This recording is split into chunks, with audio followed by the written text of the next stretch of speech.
Radio Kosova, Radio Shkupi, Radio Malizi, Kufi. Prishtina beson në drejtsinë e kontrollit.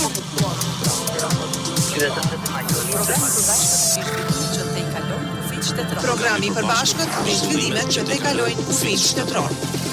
Kufi.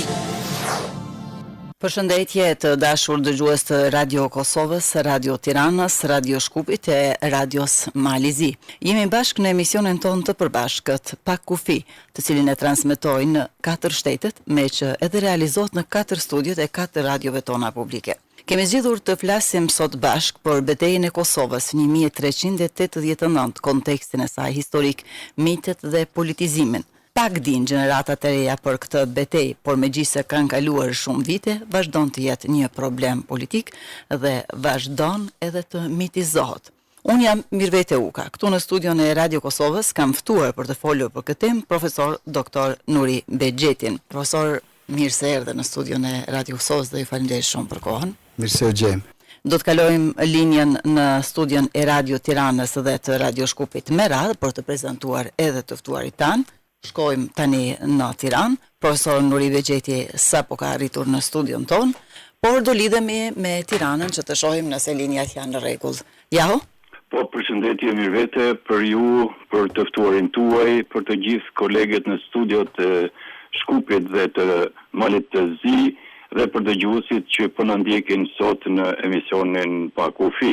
Për një arsye objektive, sot jam në linjë telefonike me profesor Dr. Pëllum Xhufin, një personalitet i njohur i historisë në Shqipëri. Po jaho. E qartë, do të lidhemi edhe me Shkupin të shohim nëse linjën e kemi në rregull, edhe pse operatorët teknik më thonë që çdo gjë është në rregull. Me Metali dëgjohemi? Po, Mirvete, shumë mirë dëgjojmë. Ju përshëndesim ju dhe të ftuarin tuaj. Ju keni ftuar sot profesor Muzafer Bislimin, apo? Po, Mirvete, u përshëndesim gjithëve në studiot në Kosovë, profesorin Nuri Bexheti, juve, Jaho Marxhekun me të ftuarin Pëllum Xhufin, këtu i ftuarin në Radio Shkup është profesor doktor Muzafer Bislimi, profesor mirë se erdhe në Pak Kufi. Mirë se vjej. Po, Mirvete. Ju falenderoj shumë. Ndërkaq, kolegu ju Senat Gila në studion e Malit të Zi në Podgoris ka biseduar me profesorin Mark Junçaj, po ashtu për temën e zgjedhur për sot dhe kronikën e përgatitur do ta transmetojmë diku ka mesi e emisionit. Do nisim diskutimin këtu në studion e Radio Kosovës me profesor Nuri Bexhetin. Fillimisht në pjesën e parë të emisionit do doja të flasim për kontekstin historik të kësaj betejë. Gjeneratat e reja din apo nuk din fare asgjë për këtë betejë, ndoshta vetëm nga fakti që ajo është mitizuar dhe politizuar dhe dëgjojnë çdo vit kur vijnë ato përvjetoret e propagandës politike që bëhet. Të flasim pak për kontekstin historik të kësaj betejë. Nuk ishte vetëm e Kosovës, ishte një aleancë ballkanike që po luftonte kundër perandorisë osmanëve. Çfarë dihet për këtë betejë deri sot? Do të përshëndes historianin dhe mikun tim, zotin Xhufi, po ashtu edhe historianin nga Maqedonia, zotin Bislimi. Është nder i madh për mua që nëpërmes radios Prishtinës dhe radiove të tjera shqiptare po bashkëbisedojmë për një temë shumë interesante historike që edhe ka të bëjë edhe me aktualitetin shumë dhe politizimin e historisë apo miteve të krijuara rreth historisë. Pyetjet që më bëhet ju në raport me të rinj nuk kujtojnë apo nuk dinë si ta identifikojnë këtë ngjarje sot e 600 vite më herë që ka ndodhur. Për të kujtuar një të ri shqiptar të Kosovës, i cili sa herë që elshon kryeqytetin tonë, dhe në gjytet lartë ka Kosova filmi dhe dënë me bë aksesin autostradë. Dënë mu fut autostrada për Prizren ose për Podujep. Mua ti ku e bën kthesën rreth obiliqit. Është një turm, një biçim të themi ne kështu, një kulle, disa kaçe ndërtuar ka vitet e 50-ta.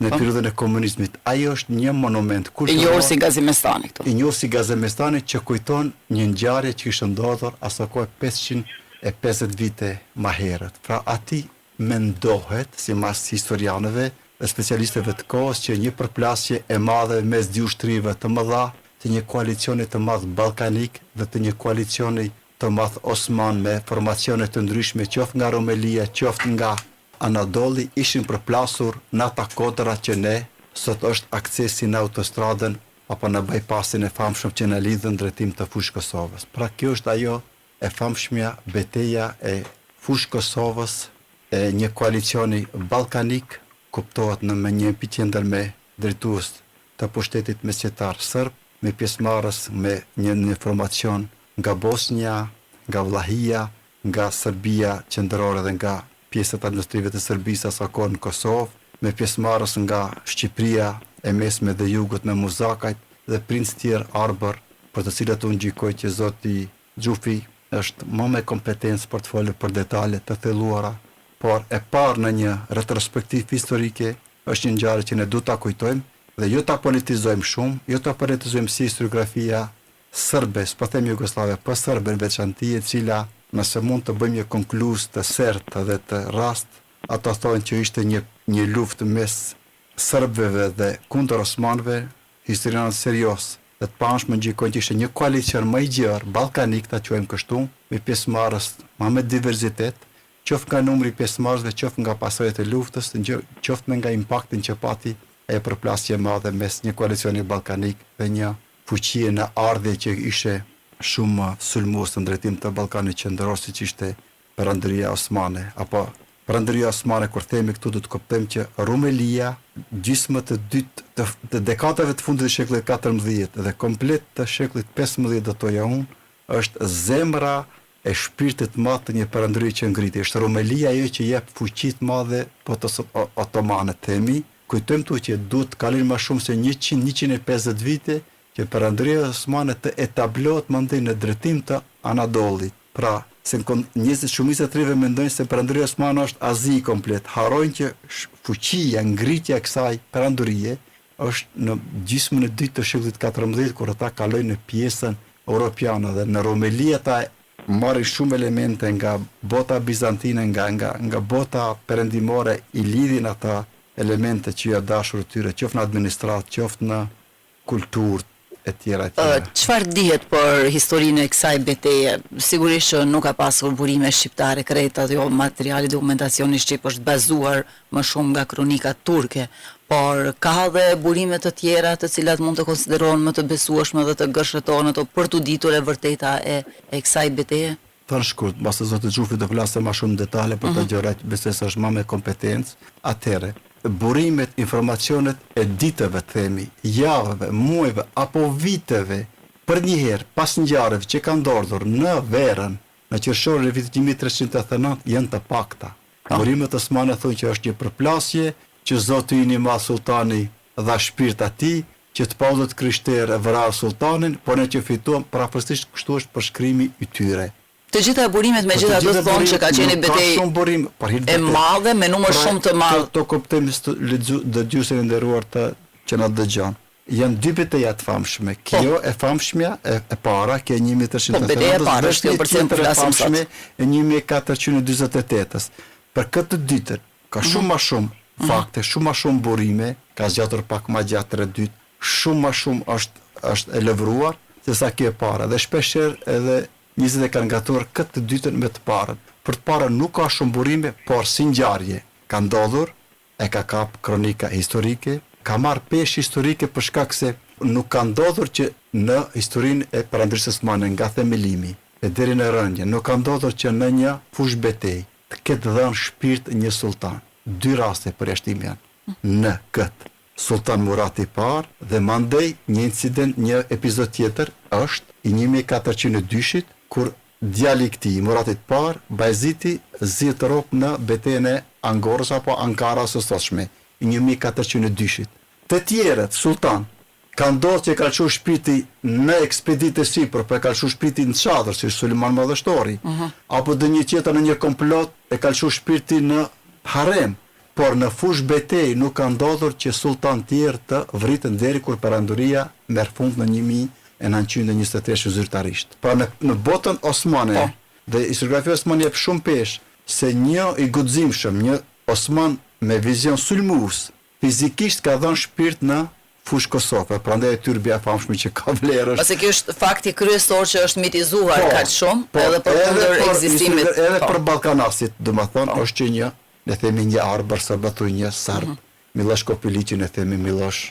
Ne themi Miloš Kopilici atë Miloš Obilici është një i guximshëm që arrin t'i afrohet deri në me bën një atentat klasik të aty kështu që me rjetën e sultanit. Keni ide pse u zgjodh fush Kosova, profesor? Se Perandëria Osmane ishte e shtrirë në gjithë Ballkanin, është për shkak të opozitës, apo pse ndodhi kjo betejë këtu, pse me që pikrisht pse ishte një aleancë ballkanike, nuk ishin vetëm shqiptarët ata që luftonin, dhe pse janë përpjekur serbët të minimizojnë rolin shqiptar në këtë betejë. Dëgjoj, hiç deltën e Danubit ka mund të lëvizet nëpërmes anijeve me ndjekje edhe në Danubit ku mund të lëvizin trup. Shteti Osman lëvizjen më të mirë të trupave, po flasim ne për gjysmën e ditë të shekullit 14 dhe fillimin e 15-s. Rruga më e shkurtër me dëpërtru në Ballkanin Qendror ishte rrjedha e Vardarit. Dhe të kujtojmë që Shkupi më pas betejës Kosovës bëhet poligoni më i rëndësishëm, baza më e rëndësishme ushtarake. Dhe nëse shikonti ekspeditat e mavonshme osmane në drejtim të Serbisë, të Kosovës gjithsesi, po flas Serbisë mesitare, të Bosnjës, mandej edhe të përgatitjes së ekspeditive të mëdha në drejtim të Hungarisë, se merrni vesh epiqendra më e madhe e pushbetejave përplasjes botës otomane me perëndimin në Interland është fushat e Hungarisë, po me Danub, Beograd e përpjet. Baza më e madhe ushtarake e grumbullimit të fuqive ushtarake është Shkupi. Pra lëvizin trupat nga Sileniku, Toksore, e tjera grumbullohen në Shkup. Kjo është pse në fushë Kosovë, se po kishte gjeografia. Pika më e rrafë është më e mirë nëse shikon cila ishte pikës.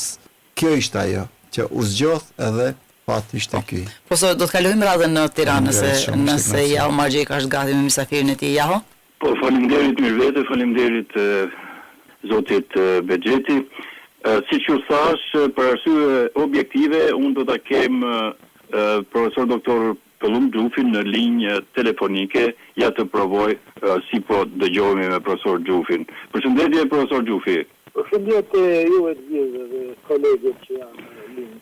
Faleminderit profesor, ju në keni ndjekur e ndoqët edhe fjalën e profesor Nuri Bexhetit dhe ai disa herë ju etiketoj juve si një njohës i mirë i këtij realiteti, i kësaj periudhe të historisë që përkon me betejën e fushë Kosovës të vitit 1389 dhe tani do doja të flisim në vijimsi për disa detaje të këtij realiteti historik dhe për atë se pse është mitizuar kaq shumë, apo edhe për atë se si historiografia serbe përpiqet të deformojë vërtetat historike për këtë betejë në dëm të etnisë shqiptare në Kosovë të tjerë dhe të vërtetave historike në veçanti. Po, unë do të thosha që betejën e fushë Kosovës vitit 1389 janë krijuar legjenda, shumë legjenda janë krijuar nga historiografia serbe në rast parë, e cila duke shkuar përpej edhe atyre pak të dhënave historike, nuk ka shumë të dhëna dhe shumë detaje për betejën e fushë Kosovës, por duke ignoruar dhe ato që janë të dhënat më kryesore, do thosha, është ngritur miti Kosovës, të cilin duhet thënë, të parët që e kanë hedhur poshtë kanë qenë edhe ndonjë studiues dhe historian serb i kohëve të shkuara. Duhet kujtoj këtu Ilarion Ruaracin, i cili për tepër ka qenë edhe klerik, ka qenë murg, dhe që mbahet si një nga krijuesit e historiografisë kritike serbe, i cili fare shkurt dhe fare qartë ka thënë që historitë që tregohen mbi luftën e fushë Kosovës vitit 1389 janë sajuar, janë krijuar dhe janë vepër e murgjve të manastireve serbe dhe nuk kanë asgjë të vërtetë. Dhe ka thënë që po kemi qenë fund shekullit 19 Ilarion Ruvarac, i cili sigurisht nuk ishte ndonjë historian mik i shqiptarëve, por që pati dhe i momentin e vetë të themi të integritetit profesional, kur e pohoi një gjë të tillë. Çfarë është injoruar? Janë injoruar dokumentat që janë, po themi, dokumentat prodhuara në Shqipëri, dokumenta shqiptare. Dhe kam këtu parasysh.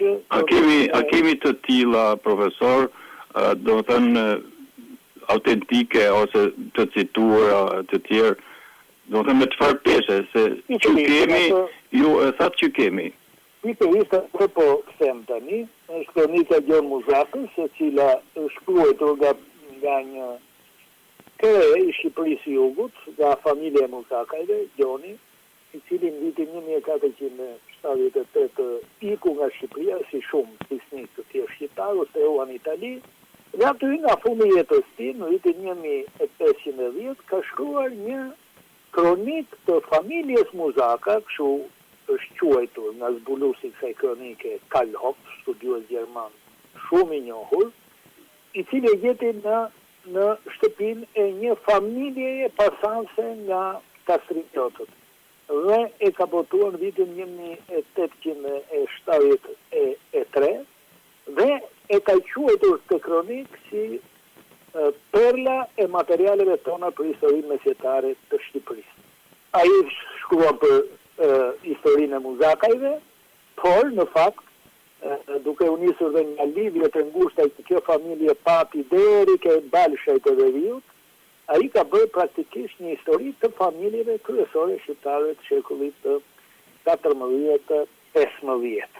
Pikërisht, Gjon Muzaka, në një pasazh të kësaj historie, ose genealogjie, si që quhet, thot që një Teodor Muzaka, Teodor II Muzaka, në vitin 1389, masi morin dhe shumë shqiptarë të tjerë, zotërinj shqiptarë të tjerë, u paraqit në Fushë Kosovë dhe mori pjesë në betejën e Fushë Kosovës, ku ai vetë mbeti i vrarë bashkë me shumë të tjerë.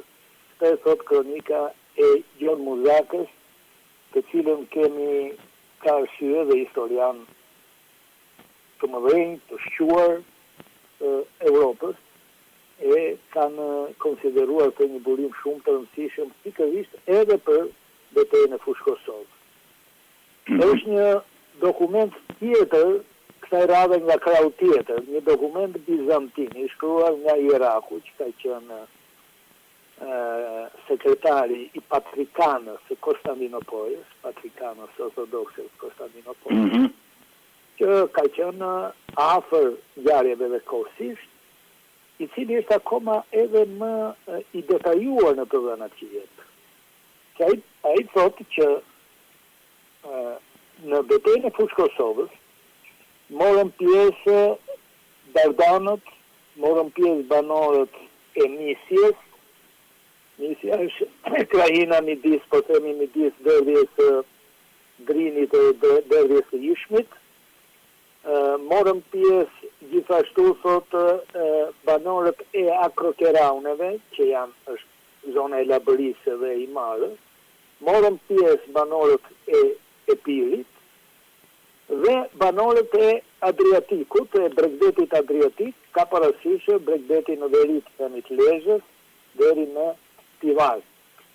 Të gjithë këta, pra ai i zën gojet, dhe edhe kjo është një zënë vërtet që tregon për një pjesëmarrje masive të shqiptarëve.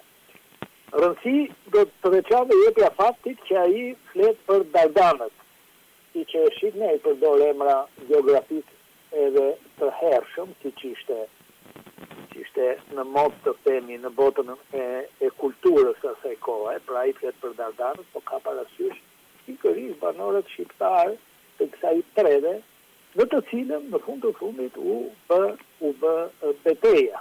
E fakti që u bë në Kosovë, në Dardani, si që thot ai, padyshim ky është një tregues që shqiptarët e Kosovës përbënin bërthamën kryesore të luftëtarëve që morën pjesë në atë betejë. Mos harrojmë që Princ Salazari, që mbeti i vdekur në atë uvranat, u rob dhe uvranat betejë, ashtu si dhe Sultan Murati i parë, Princ Salazari erdhi nga trojet veriore, nuk ishte në Kosovë në atë kohë, erdhi nga Zmedereva, domethënë në buzë të Danubit, dhe territori e Kosovës, një pjesë e mirë e tyre, po flas për Gjakovën, Pejën, Prizrenin, deri në thellësi, deri në daljet Fushë Kosovës, kanë qenë territore të cilat zotëroheshin nga Balshet, të cilët në vitet të 1360-1370 krijuan një principat fuqishme që shtrihej nga Veriu, nga Budva në Veri dhe arrinte deri mori edhe Vlorën e Beratin dhe deri në Kostur. Dhe do thosha që shteti me shtrihen më të gjerë që ka njohur historia e mesjetës shqiptare. Shteti mesjetar shqiptare që pati një shtrihje kaq gjerë nga Veriu në jug, por dhe nga perëndimi në lindje si stash deri në thellësi të Kosovës. Kështu që kështush domethënë përmigjet edhe interesimi i shqiptarëve për pjesëmarrje në këtë fushë. Po, profesor, për atë se si arritën serbët ose historiografia atyre të amplifikonin këtë realitet dhe ta kthenin në një, si të thuash, në një kaz për mitin e tyre mbi Kosovën, do të flasim në pjesën e dytë, në lidhjen e dytë së bashku. Ju falenderoj shumë dhe ju lutem me siguri do të jeni në linjë së bashku për ndjekur edhe kolegët në studiot e tjera. Patjetër. Faleminderit profesor Gjufi. Po ja, falenderojmë edhe ne profesor Gjufin, na dha sharime dhe detaje shumë të rëndësishme për këtë emision dhe për ata që e dëgjojnë këtë emision, me që sikur e thash në fillim pak dihet për historinë dhe rëndësinë e kësaj betejë për rajonin, jo vetëm për shqiptarët. Do të vazhdojmë bisedën tani në Shkup me kolegun Mehmet Ali Usufi, sikur e thash është profesor Muzafer Bislimi dhe do e marrim edhe mendimin e tij për pjesën e historiografisë dhe kontekstit historik të kësaj beteje. Po, falenderit. Mirëvete, ne do të vazhdojmë këtu në studion e Radio Shkupit me profesor Muzafer. Profesor, u dëgjua nuk do të doje të përsëritem ajo që u tha në Prishtinë dhe në Tiranë për abuzimin e historisë krimit të miteve, të ngjarjeve të rreshme që nuk kanë të bëjnë me realitetin, megjithatë është një distancë gjatë kohore, domethënë mbi 6 shekuj dhe çdo interpretim i historisë, abuzimi me historinë ka pasoja, si thua, politike. Ne nëse shohim sot, ka ngjarje të rëndësishme botërore, janë duke u zhvilluar, si thua, disa luftra në disa pjesë, si do të thojë Davutoglu, domethënë disa bazene, disa vende gjeostrategjike botërore, cili është këndvështrimi dhe çfarë impakt mund kenë këto situata, domethënë siç ishte betejë e Kosovës 1389, impakti që krijoi, domethënë ardhja një fuqie tjetër, kadareja do të thojë luftë mes Evropës dhe Azisë, në Prishtinë u përmend që nuk ishte e tillë për faktin që ato, nëse mund thuhet, ato para osmanët veç më ishin nga ky territor, ka pasur para ardhjes masive të osmanëve, kanë pasur tregtar që kanë sjell islamin dhe kanë lënë një peshë, një gjurmë të madhe të identitetit shqiptar. Çfarë reflektime ke për këto gjëra, domethënë kur i sjellim në kohën aktuale që jetojmë? Faleminderit, një përshëndes kolegët Vun Gjufi dhe Nuri Bexheti. Sa i përket pyetjes që parashtrove, historianët, për shembull një historian nëse dëshiron që të jetë historian dhe normalisht të citohet apo të jo vetëm të historianët shqiptar, po të themi edhe të historianët objektiv serb edhe botëror, kur merret me një problematikë e cila tangon edhe nacionalitetin e tij, domethënë duhet të kalohet në objektivin e asaj kohe. Ne nuk mund të gjykojmë nga perspektiva e sotme e nacionalizmit edhe shqiptar, po edhe serb, të ndodhirat që kanë ndodhur para më shumë se 600 viteve, sepse gjithë ky politizim dhe mbjellja e nacionalizmit te popullata serbe ka ardhur pas kryengjitjes së parë serbe. Domethënë deri në vitin 1804 gjithë historianët, sepse atëherë fillon edhe fillimi i shtetit, kryesisht duke u bazuar në ndihmën që kishte edhe ushtarake, po edhe ndihmën me financa nga ana e Rusia, e cila atë kohë ishte tepër ishte forcuar. Për sa i përket betejës së Kosovës, ne nuk janë këto, domethënë, hyrja e parë në Gadishun Ballkanik e Osmanëve, sepse një betejë që ndodh pak më herët është ajo e cila i hapi portat e 1370, një betejë e Maricës, në të cilën u mundën dy princat, themi, princat Vokashin dhe Uglesha, të cilat ishin para se të ishin në kuadër të shtetit të perendorit Dushan, siç ishin edhe shumë shqiptar, vazal të atij pushteti, dhe jo rastësisht në mesjet kur është perendori Dushan, kur është shpall perendor në Shkup, zyrtarisht ka qenë perendor i serbëve, shqiptarëve dhe grekëve, ashtu ka qenë edhe zyrtarisht i thirrur. Ka një mit edhe më i madh ndoshta se kjo, për shembull po e zëm Brasianët, flasim për periudhën e Car Dushan 1321-1355, thuhet që Rasianët kanë qenë pellaz, nuk kanë qenë serb. Nëse hyn tash në analiza që janë bërë të kohëve moderne, për genetikën moderne, absolutisht nuk sllavat ku kanë ardhur nga dishun ballkanik kanë gjetur popullatën e vjetër, normalisht popullatën e vjetër, të cilët kanë qenë kryesisht në këto pjesë kanë qenë popullata ilire. Këto dëvaret do mbeten hapun, sepse cila është struktura e parë slave këtu, është bulgarë-turanikët. Ardhja është në kohën e Justinianit, sigurisht, sepse bulgarët janë një serbët si u krijuat kjo ngjizja, domethënë betejë e Kosovës është si paradigmë ose edhe më herët. Profesor Xhufi, nuk kemi shumë dhëna për betejën e Kosovës, gjenealogjinë e Gjon Muzakës.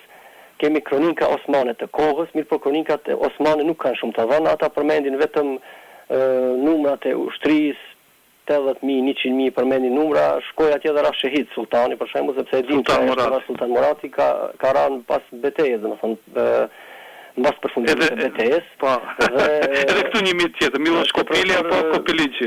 Kur ishte një pyetje pse u zgjoll rrafshi i Kosovës, dhe u ishte ajo se me të vërtet Shkupi në pas betejës së Maricës u bë qendër e zhvillimit dhe më të mëtejmë të perendorisë osmane të gjitha drejtimet, edhe ndaj shtetit të Skënderbeut më vonë, edhe ndaj Bosnës, edhe ndaj Serbisë, sepse Serbia e sa kohë ishte vazale e perendorisë osmane, dhe si vazal për shembull në të popullata maqedonase po dhe serbe e hasim në këngë Krali Marko, të gjithë kanë dëgjuar, mirë po nëse i thua ndokujt prej popullatës maqedonase apo serbe se ai ka vdekur në betejën e Rovinës aty diku në Vllahi duke luftuar për perendorinë osmane, nuk të besojnë.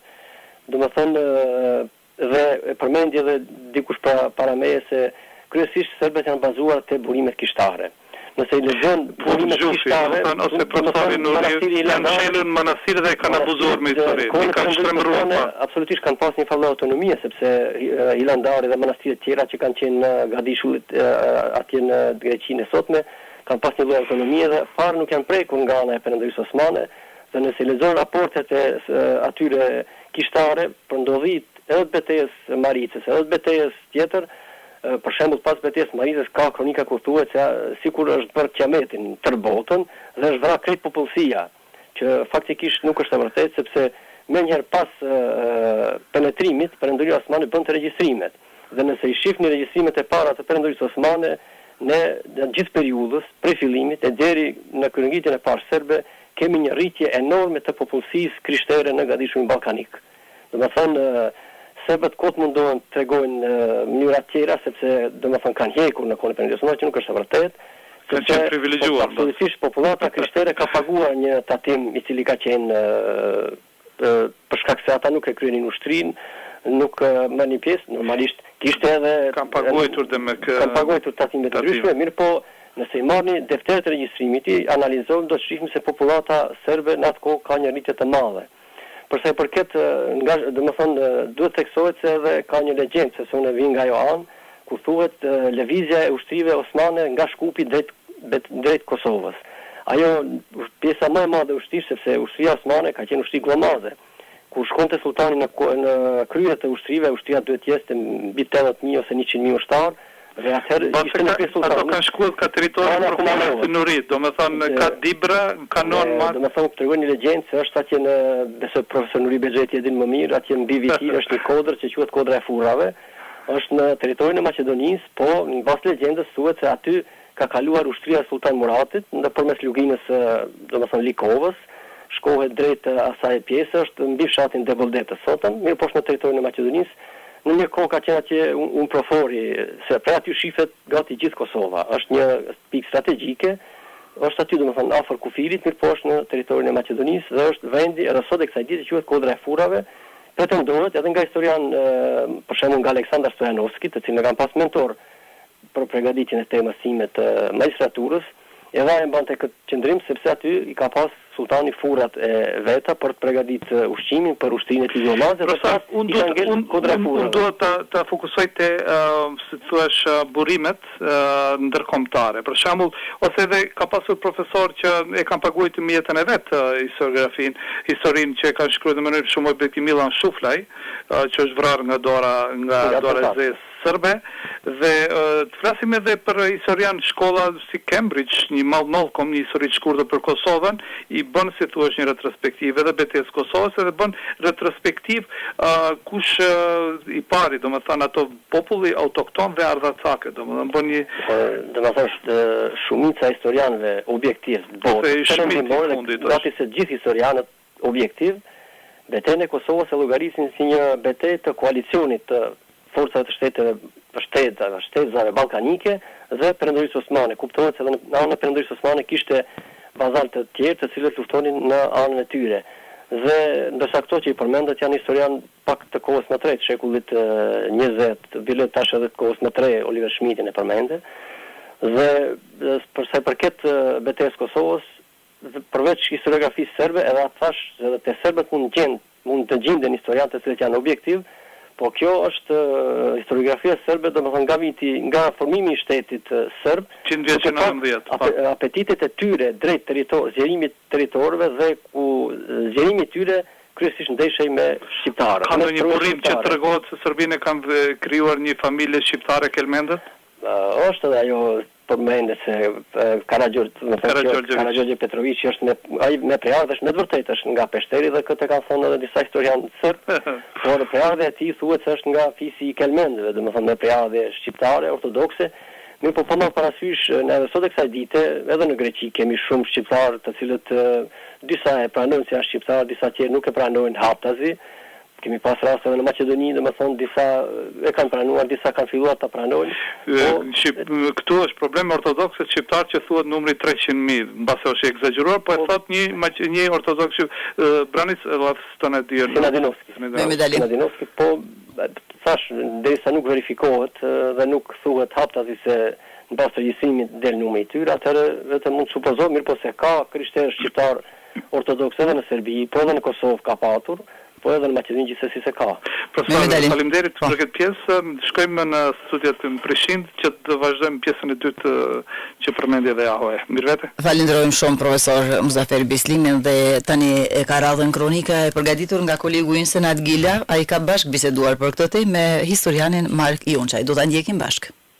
Të nderuar dëgjues, të nderuar kolegë dhe ju mysafirë në studio, ju përshëndesim nga Radio e Malit të Zi. Për temën në fjalë, unë sot në Podgoricë kam të ftuar profesorin e historisë Mark Jonçaj, i cili me punën e vet shumë vjeçare, edhe pse i ri, në moshë ka bërë mjaft në njohjen e historisë kombëtare, sidomos në vendin tonë, por edhe më gjerë. I nderuar profesor, faleminderit se pranoi të jeni pjesë e emisionit Pa Kufi. Të nderuar, s'pari kam kënaqësi që ndodhem me këto mik apo i ftuar i Radio Suaj dhe ju falenderoj përgjithësisht për ftesën që më keni bërë.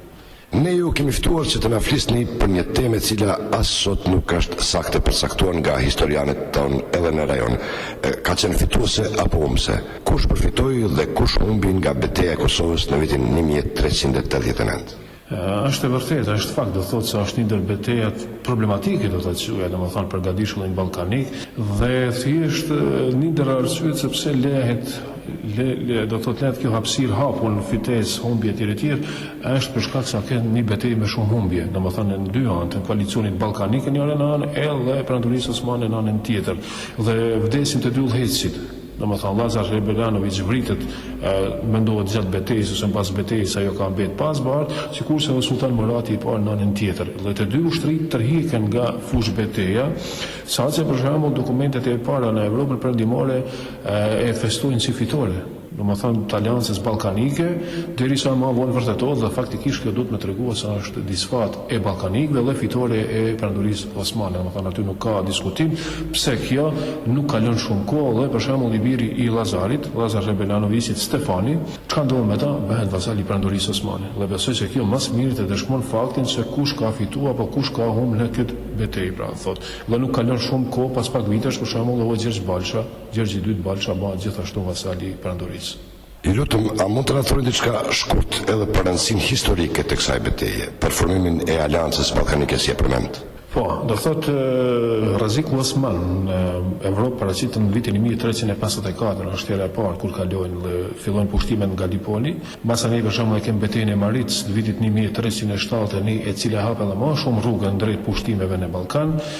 Por sidomos duke e parë domethënë ballkanikët rrezikun nga perandoria osmane sa është një perandori ngritje e sipër, një fuqi e re, këta fillojnë formimin e koalicioneve që nga viti 1387, ku për herë të parë ndeshën domethënë në event që thirret Ploshnik me osmanet, korrin fitore, vitin tjetër në Bileqe, pra në Bosnjë, prap korrin fitore në vitin 1388, por këto faktikisht janë ushtrit vogla osmane që më shumë vinë për me inspektua ose për me hulumtua terrenin se sa për të bërë një pushtim. Dhe vjen deri te viti 1389 deri te kjo, domethënë koalicion, dhe një gjë duhet me potencuar këto. Historiografia serbe, dhe sidomos domethënë masa serbe, këtë paraqisin në mënyrë ekskluzive si betejë serbe kundër osmanëve. Kjo nuk është as pak e vërtetë, kjo është betejë e aleancë ose koalicionit ballkanik ku kem për shembull serb normal, kem shqiptar aty që marrin pjesë, kem hungaresë që marrin pjesë, kem rumun që marrin pjesë, kem bosnjak, kem kroat, pra thonë gjithë këta popull që janë aty, faktikisht në dëshmon se është koalicion ballkanik. Me kënë se sulmohet shteti serb, barra kryesore duket u takon atyne, dhe diçka që kisha me potencua është kjo se këta popull tjerë e përmendin shumë pak këtë betejë se është disfat. Kurse sot për çështjen politike ordinare sotme, ata Kosovën e lansojnë se është një qëllim komplet tjetër, për me dëshmuar se Kosova gjoja është e tyre, thotë dhe jo për shkak betejës, dhe janë ndoshta ndër popujt e rrallë që e përkutojnë disfatën. Dhe kjo ne tregon se sikur t'ishte kënd domethënë fitore do ta kishin festuar edhe ne, sikur se i kremtojnë fitoret e Skënderbeut. Për shembull Albulenin ne ngrisim ndoshta nganjëherë edhe më shumë ndoshta se çka është në realitet, por fitoret gjitha ne i kem festuar. Dhe këtu ky koalicion pson disfat. Cilat janë pasojat politike dhe ushtarake të kësaj betejë për rajonin edhe për ne pra për shqiptarët në Maltezi? Pasojat normal se janë të rënda, domethënë se vjen një fuqi e re, si shtaç edhe më herët, korë fitore, dhe ndal ngadalë ajo vendos fasalitetin, pra apo varësinë e disa tokave, si shtave domethënë vetë Lazar Rebelanovicit i biri i tina bëhet vasal. Në vitin 1392 konkretisht për ne është kjo fjalë atash, Gjergj II Balsha, se ne i takonim shtetin Balshajve në atë kohë territori ynë, humbe domethënë në betejë me osmanët dhe zihet rrop nga osmanët. Dhe çka detyrohet? Për me fituar lirinë detyrohet me vallë Shkodrën. Kështu që pasojat për ne janë të rënda. Dhe masanej me kënë se e kthen Shkodrën pas një disfatet që kanë osmanët, vitin 1395, çka bën? Ja dorëzon Venedikut se nuk është i zoti më për me mbrojt Shkodrën. Kështu që kem ndryshime të mëdha politike me pasoja të rënda dhe me dobësimin e shtetit që në të ku ishin pjesë e Balshajve. Nderuar profesor, faleminderit që ishit në Pakufi në 4 transmetuesit publik Podgorisë, Tiranë e Prishtinë dhe të Shkupit. Faleminderit për juve, shpresoj se sado pak e kem elaboruar në mënyrë që duhet. Faleminderit. Pra të nderuar koleg, kjo ishte kronika e radios së Maltezi, mirëse po kontribuojmë sado pak në pasurimin e emisionit ton të përbashkët. Ju përshëndesim të gjithëve dhe ju dëshirojmë çdo të mirë. Faleminderit që ishim me ju nga Podgorica për Pakufi, Senat Gilaj. Pra ishte kronika e përgatitur nga Senat Gila në Podgorisë në studion e Radios Maltezi, ku bisedoj me profesorin, historianin Mark Junxhaj. Profesor Bigjeti, do të vazhdojmë bisedën këtu, kësaj herë do të fokusohemi te mitit, te politizimi i kësaj betejë. Sikur u fol edhe në studio tjera që të mos përsëritemi, janë vrarë 2 udhëheqësit kryesor të kësaj lufte, edhe pse mbase mund të ketë pasur edhe udhëheqës të tjerë, po për të cilët ne nuk dimë, ndoshta pikërisht pse këta kanë rënë në betejë. Dihet se ka qenë një betejë ku Aleanca Ballkanike e ka humbur luftën, por ku flasim nga konteksti historik, sa vite më parë ka ndodhur dhe mungesën e mjeteve territorit të zgjeruar të krejt kësaj aleance, po dhe numrin të viktimave, dhe kthehemi në ato se si kanë arritur serbët të krijojnë mitin për betejën duke e festuar, duke e quajtur edhe bazuar mbi këtë betejë Kosovën djepi Serbisë, duke e festuar vit pas viti në Kosovë, pikërisht edhe për shkak të situatës politike, si ka ndikuar edhe Kisha Ortodokse në këtë politizim dhe këto mite të krijuara mbi këtë betejë. Pëndim shumë që jam edhe me zotin Xhufi edhe me kolegun që të janë specialistat fushës edhe tamam, jam surprizuar nga specialistët që keni thirrur. Atër po kthien ato që thash më herët. Burimi i parë historik, më i hershëm, që flet për ngjarjen që ka ndodhur më 1389 është një kronikë e shkurtur e mbretit të Bosnjës të Forko i parë, i cili kishte çuar një raport në drim të qytetit famshëm të Firencës, ku ai përshkruaj parafrazoi se çka kishte ndodhur në një betejë përballë turkut madh që kishte ardhur dhe i dyntën ndërtimin e Ballkanit. Ai thotë që ne u ndeshëm dhe i fituam, koron fitore, pavarësisht kështu është, nuk ka detale më të shumta, po e parafrazoj. Mandej janë shumë kronika të vogla, shumë pak informacione të kohës çka ka ndodhur realisht në atë kohë. Dhe është periudha mbrapa që është haresa. Dhe kthehet ajo që është rikujtesa apo mit. Shkolla e folklorit e famshme e Habsburgëve me Budapest dhe në Vjenë, ku një serb i shkolluar siç Vuk Karadžić i famshëm, që kishte pas nderin të shkolloj në Budapest, mandej edhe në Vjenë, në kontakt me dietarë të mëdhenj të asaj shkollës të kishin të slavizmit, që kishin një shkollë të fuqishme të Vjenës që interesoi etnologjia, kultura, folklori i botës slave, në mesën e tyre dhe ki Vuk Karadžić. Ai kishte grumbulluar disa këngë të ndryshme nga Ballkani për këtë epos të famshëm. Këtu është ato regjistrimet e para të folklorit dhe të fundit janë të Grisha Elezovicit, që ai dëgjon këngëtarët e famshëm shqiptar mes viteve 1930 e ca, shqiptarëve që këndojnë me lahut për betejën e fushës Kosovës. Të janë dy ekstrem unë i mora, atë më të hershme dhe këtë më të vonshme, për se si është në memorien, o në oral historisë si e këndojnë si e mbajnë mam. Kjo është ajo.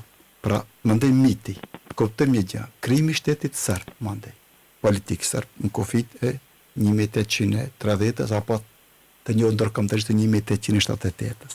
Në vitin 1889 është 500 vjetori i betejës Kosovës, i pari i famshëm. Beteja e Kosovës, apo dita e Vidovdanit, ka dhe disa ngjarje që e ka forcuar këtë mitin e betejës fushës Kosovës. 1889. Kushtetuta e vitit 1921, kushtetuta e Vidovdanit pas rënjes së Austro-Hungarisë dhe krijimit të Kraljevinës Serbo-Kroate Slovene. A kanë qenë koincidencë këto apo janë krijuar qëllimshëm për të fuqizuar më shumë? Kemi çlirimin e 1912-28 nëntori 1912, çlirimi i Shqipërisë 28 nëntor 1912. 28 nëntor 1955 lindja i lidhim vegza ku i lidhim. Pra thash 1000, mos harrojmë, Komiteti Ekzekutiv Jugoslav e ka vitën e Vidovdanit, ditën kur prishën marrëdhëniet jugoslavo-ruse për Stalin 1948-s, mos harro. Dhe kulmon kjo ngjarje edhe një herë me 600 vjetorin fjalimin famos, apo ta quajmë kështu me përmasa politike dhe të themi militare, që i parapriu një lufte shumë të egër mandej, jo vetëm për Kosovën, për ish Jugoslavinë, fjalimi i famshëm i Miloševićit në rastin nuk ishte rasti, asnjë koincidencë, ishte qëllimshme për të ngritur, për të fuqizuar shovinizmin. Ju më bë mu pyetje për mitin dhe unë kujtova mitin. 1889, një jubilej famshëm me pompozitet, me reklama, me plakatat famshme në Kraljevinën e Serbisë, e përmenda kushtetuta miraton një të ditë, 1921, 1948, kur u prishën marrëdhëniet jugoslavo-sovjetike dhe u caktuan. Po serbët kanë punuar gjithmonë në këtë drejtim. U kujtua miti i vitit 1989, i famshëm fjalimi i Miloševićit që edhe në rënimin e Jugosllavisë. Thanë shkurt të nderuar dëgjues të qendrave shqiptare të radios, që me kënaqësi më pëlqen më shumë në radio se në televizor me fol. Nuk ka serb i shkolluar apo i pashkolluar, i cili të paktën 3 gjëra nuk di për historinë e Serbisë, minimalisht. Kjo është minimale që po them. Që nuk din që 1389 ka ndodhur një betejë me serbëve si Mastire dhe osmanëve dhe Llazari ka dhënë shpirt në Kosovë. Që nuk din që në vitin 1689 përsëri serbët u shunë një kryenngritje të madhe dhe turku i madh bëri një luftë të madhe kundër serbëve dhe Habsburgëve me një krah, duke dash me u largu serbët një herë për gjithmonë nga Kosova, dhe ajo është miti i famshëm Velika Seoba Srba 1690. Pra u bën 2 mite. Dhe i treti është 1912 ku Oslobodjenje, ku Serbia, vojska Serbie e çliron Kosovën, aqë temi në luftat ballkanike. Kësh minimumi që çdo serb di. Dhe tani është në përpunim në me intensitet të madh miti i katërt që në vitin 1999 një forcë, një komplot ndërkombëtar e ka mundur Serbinë dhe ja ka marrë me dhunshëm Kosovën, sikur si ja ka marrë sultanin vitin 1389. Është një lloj aftësie e tyre për ta kthyer kështu disfatën e fitore dhe për të bërë një propagandë duke mitizuar kështu. Ne flasim tani për temën e mitit. Ka me 10 mire publikacione. E si duhet të kundërvihemi këtyre miteve, profesor, se mbas edhe ne duhet të bëjmë diçka në këtë drejtim. Që ne duhet të kundërvihemi është mos të imitojmë, mos bëjmë imitim të keq të propagandës së tyre. Dhe një pyetje të fundit sepse nuk kemi shumë kohë. Ja, po përpiqem të ta them shkurt me një minutë se më jap hapësirë. E tha kolegu nga Shkupi një betejë, ju lutem, aleatët perëndimor nga betejë e Kosovës dhe deri në rënien e Konstantinopolit, ballkanik, real, të drejt për drejt, që kanë qenë një aleancë me botën perëndimore, me ata në Adriatikut, janë shqiptarët në krye me Gjergj Kastriota, Skënderbeu dhe prinsët tjerë shqiptar dhe mbretërit bosnjak të frymës katolike. 2 aleat ka pat perëndimi këtu.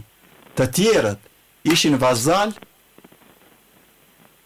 shumë besnik të mëdhej të sultanit dhe deri në vitin 1453, mos harrim se në rrethimin e Konstantinopolës marrin pjesë 1500 serb elitar, ushtri profesioniste, kalorës të veshur mirë me pancir, kalorës me heshat të gjata. Mos flas nga 1390 e lutëm dhe deri 1453 në një harë kohër për 60 e ca vitesh. Prezenca e vazalve sërb në krah të sultanit në të gjithë betejat ballkanike, kur them ballkanike, nga Beogradi, në fushat e Bosnjës, të Moldavisë, Vallahis, të Anadollit, deri në luftë kundër Timurlengut fuqishmit të mongolëve, gjithandej dhe në Greqi është pjesëmarrja e fuqishme e princërve serb në krah të sultanëve, janë lidhjet intensive të tjera edhe martesore, edhe politike tjera. Por miti është i krijuar sikur ato ishin në krah të botës së krishterë kundër botës osmane. Në fakt ishin arbrit që bën një rezistencë kolosale. Por në fakt kjo që duhet ne ta promovojmë atë që është real historik. Po patjetër që duhet, sepse ky mit po e dëmton aktualitetin politik në Kosovë. Kemi një vendim të qeverisë Kosovës dhe një vendim të gjykatës themelore në Prishtinë që ndalon përdorimin e flamujve, mbulimin e shesheve, vendbanimeve të tyre me flamuj serb në ditën e Vidovdanit, sepse kjo nuk është festë zyrtare e Kosovës dhe është kundërshtuar edhe nga njëri ndër ministrat brenda vetë qeverisë. Po dhe sikur i dim, në çdo vit kemi provokime të tilla kur vjen kjo datë. Tani unë nuk dua ta politizoj rastin, të jap ngjyrime të aktualitetit, por për vjetor të tillë është mirë të kujtohen, nuk është mirë të politizohen, se realisht nëse ti më pyesësh mua, ne kemi Gjergj Kastrioti Skënderbeu në mes të Prishtinës. Unë ndjem shumë ishte shqiptar që Gjergj Kastrioti me shpatën hapur në pozicion luftarak është mes Prishtinës. A mu nuk ndje mirë, pse mungon edhe Miloš Kopiliqi. Ne nuk do Miloš Kopiliqin ta kemi këtu. Ne do ndashojmë fushë Kosovë.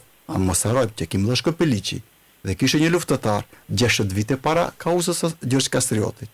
Dhe kishte një në krah të një koalicioni anti-Osman. Po prandaj kundër këtyre miteve duhet të vehemi duke përdorur argumente të tilla të cilat e ndriçojnë këtë pjesë të historisë. Po profesor, faleminderit shumë për pjesëmarrjen në këtë emision dhe kontributin tuaj. Do të kalojmë fjalën edhe në Tiranë dhe në Shkup sa kemi kohë deri në fund të emisionit. Ja. Po faleminderit mirëvete, shpresoj ta kem në linjë profesor Plum Xhufin për ta përmbyllur.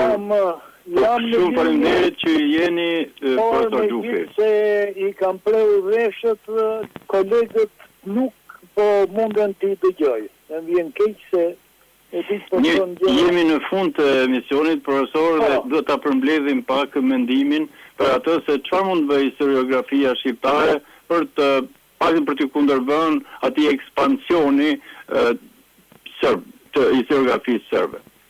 Shiko, sigurisht ne jemi në pikpamje të mendimit shkencor dhe historik kemi një deficit në raport me fqinjët, me serbët, me grekët dhe me shkollat e tjera të historiografisë balkanike.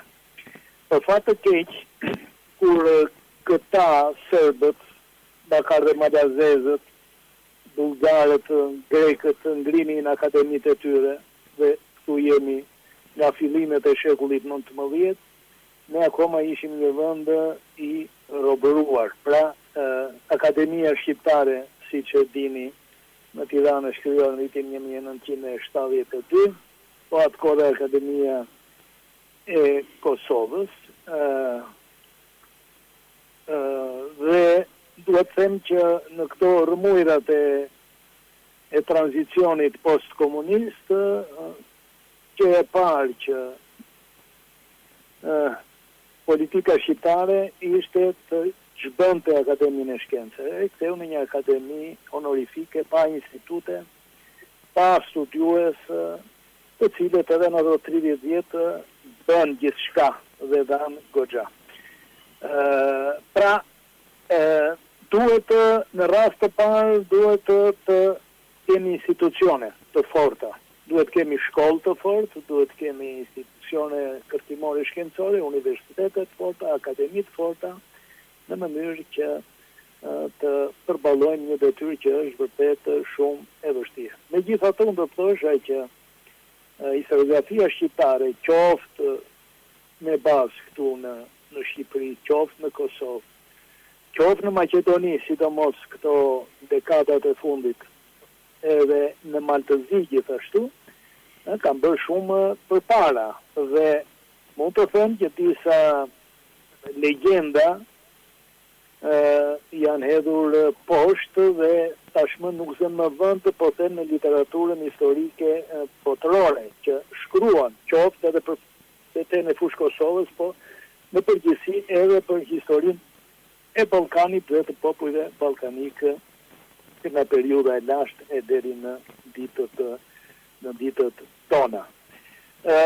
Lidhur me, unë nuk duhet përsëris tani gjëra që në siguri. Jo, jemi në fund, profesor. Edhe ti bie shkurt ja ose s'kemi shumë kohë. Mbylli bisedën. E ka në rregull. Unë këtë do të thosha që duhet një bashkëpunim tani midis qendrave shkencore, midis universiteteve shqiptare, kudo ku janë, me diasporën e cila dhe në gjirin e saj ka kuadro të rinj që janë formuar edhe në shkolla të fuqishme historiografike dhe të cilët mund të kontribuojnë dhe duhet të përfshihen në projektet tona mbar shqiptare. Po, profesor, të falenderoj shumë, kërkoj ndjesë, një temë historike është shumë e debatueshme pa fund dhe ju jemi mirënjohës shumë që u inkuadruat sot në emisionin tonë. Dhe një përshëndetje të fortë të gjithë kolegëve dhe kolegeve që ishin pjesë Faleminderit.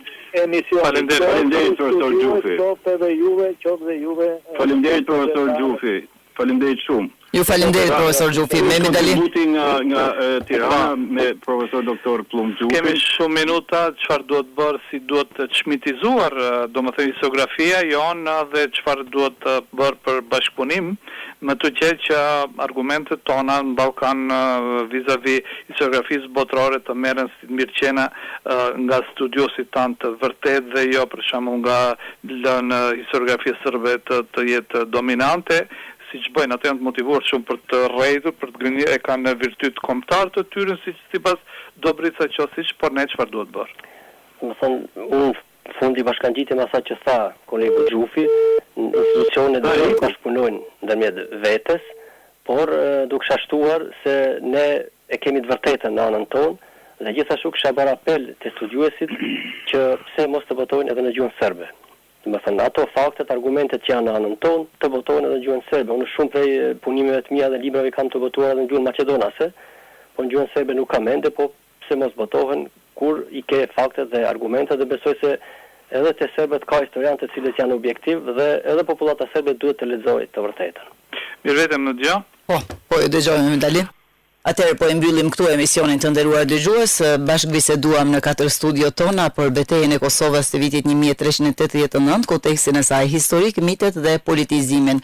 Unë Mirvete Uka në studion e Radio Kosovës kisha të ftuar profesor doktor Nuri Bexhetin, në studion e Radio Tiranës bashkë me Jaumar Xhekun ishte profesor Pëllum Xhufi, në studion e Radio Shkupit me kolegun tim Mehmet Ali Yusufi ishte profesor Muzafer Bislimi dhe në studion e Radio Smalizi me Senat Gilen ishte profesor Mark Junçaj. Falenderojmë historianët tanë, profesorët tanë të nderuar për kontributin e tyre sot në Parkufi, ndërsa juve të nderuar dëgjues, ju lëm takimin e radhës të njëjtën tjetër në të njëjtën kohë. Miru dëgjofshim.